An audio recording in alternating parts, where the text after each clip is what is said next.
साथ संगत जी, प्यार से कहिए धन निरंकार जी।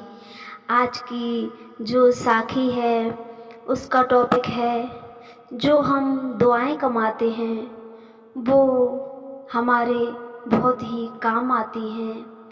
हमें हमेशा ऐसे ही कार्य करने हैं जिससे कि हम अधिकतर लोगों की दुआएं कमा सकें।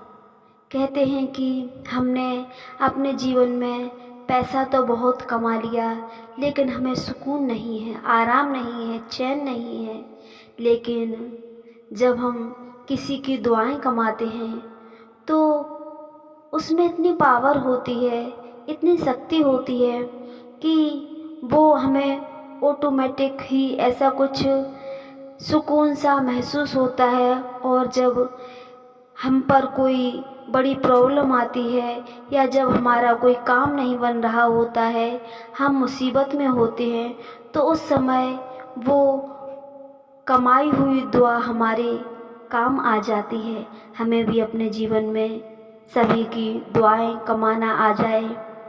दातार ऐसी हमारी ज़िंदगी बना दें। एक बहन है जो कि एक बड़ी बिल्डिंग में रहती हैं और बहुत ही पैसे वाली हैं। उनका एक ही बेटा है, तो वो अपने बेटे को बहुत ही प्यार करती हैं, बहुत ही दुलार लाड़ प्यार से पालती पोसती हैं।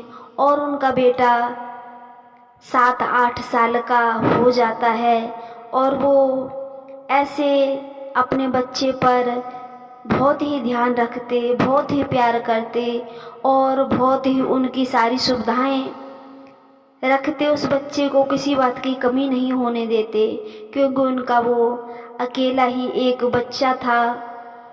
तो जब वो बहन अपने बच्चे को खाना खिलाती तो कई तरह के सब्जियां और कई जो भी वो बताता वो ऐसे उनको खाना खिलाती। और जब उसका नाश्ता उसको देती तो भी बहुत सारे सामान उसको दे देती कि पता नहीं कौन सी चीज़ हमारे बच्चे को पसंद आए, कौन सी नहीं पसंद आए। और वो ऐसे अपने बच्चे को बहुत ही प्यार से रखती।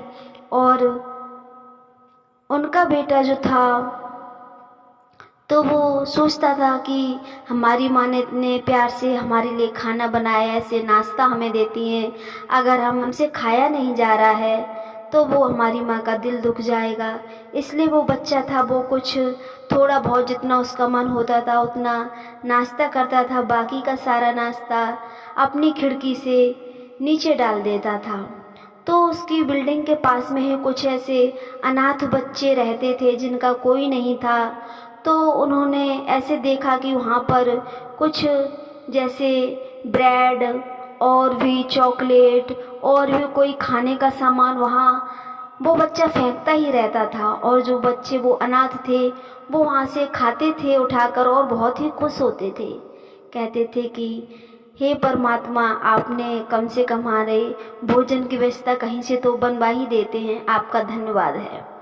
तो क्या हुआ कि जो उनका वो बेटा था वो कुछ बीमार सा पड़ गया और डॉक्टर ने उन्हें खाने में परहेज बता दिया। और वो थोड़ा बहुत कुछ खाता था जो कि डॉक्टर ने बताया, उसकी दवा चल रही थी। उसकी तबीयत बहुत ही ऐसे ख़राब हो गई थी कि उसकी बचने की कंडीशन भी नहीं थी। उसके हार्ट में कोई प्रॉब्लम बता दी थी डॉक्टर ने और उसका ऑपरेशन बताया, लेकिन कोई उसका ये नहीं था कि ये बचेगा ये नहीं बच पाएगा। ऐसे कुछ डॉक्टरों ने बोला था उस बहन से।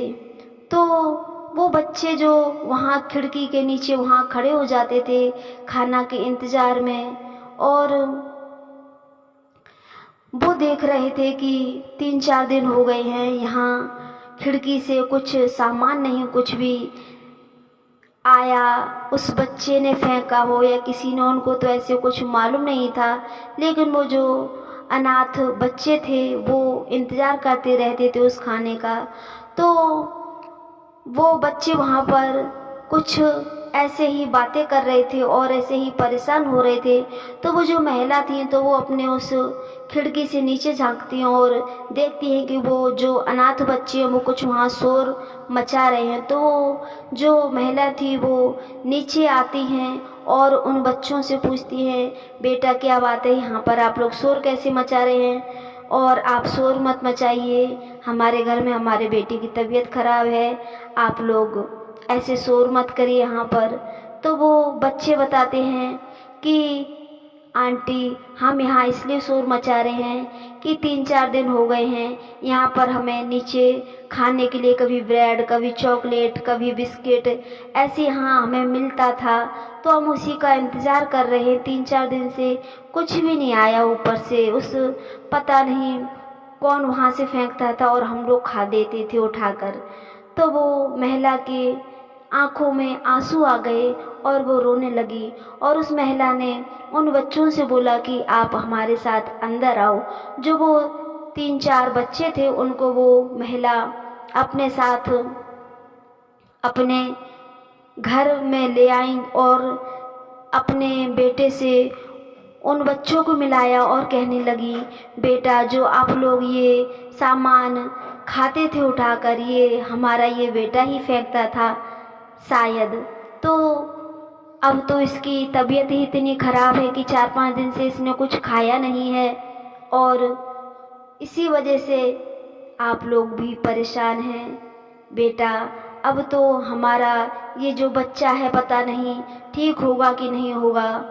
डॉक्टर ने भी बोल दिया है कि हमारी कोई गारंटी नहीं है कि ये बच्चा, हमारा ऑपरेशन ये जो करेंगे सक्सेस होगा या नहीं। तो वो महिला बहुत तेज़ तेज़ से उन बच्चों के सामने रोने लगी और कहने लगी, बेटा हमारा बच्चा तो बीमार ही चल रहा है, अब आप लोगों को खाना के लिए परेशान होने की कोई ज़रूरत नहीं है, आप सब लोग हमारे घर ही खाना खाने आ जाया करना। तो वो बच्चे ऐसे कुछ बहुत ही खुश होते हैं और हाथ जोड़कर भगवान से प्रार्थना करने लगते हैं कि हे परमात्मा, इन आंटी का जो ये बच्चा है वो बिल्कुल ठीक कर देना। कितनी अच्छी ये आंटी है और इनका बेटा भी बहुत अच्छा है। तो वो जब बच्चे चले जाते हैं और उस बच्चे का दूसरे दिन ऑपरेशन होता है जो कि बीमार था और उसका ऑपरेशन सक्सेसफुल होता है और वो बिल्कुल अच्छा होकर अपने घर आ जाता है।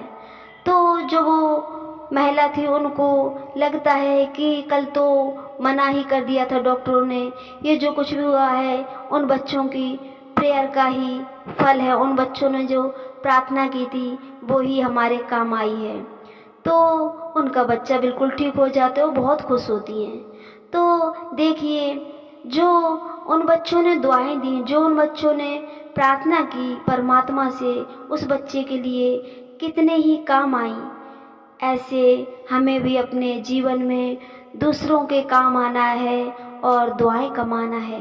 जो पैसे होते हैं वो हर समय हमारे काम नहीं आ सकते हैं, लेकिन जो दुआएं होती हैं वो उस जगह भी हमारे काम आ सकते हैं जहाँ पर पैसे उतना मायना नहीं रखते हैं।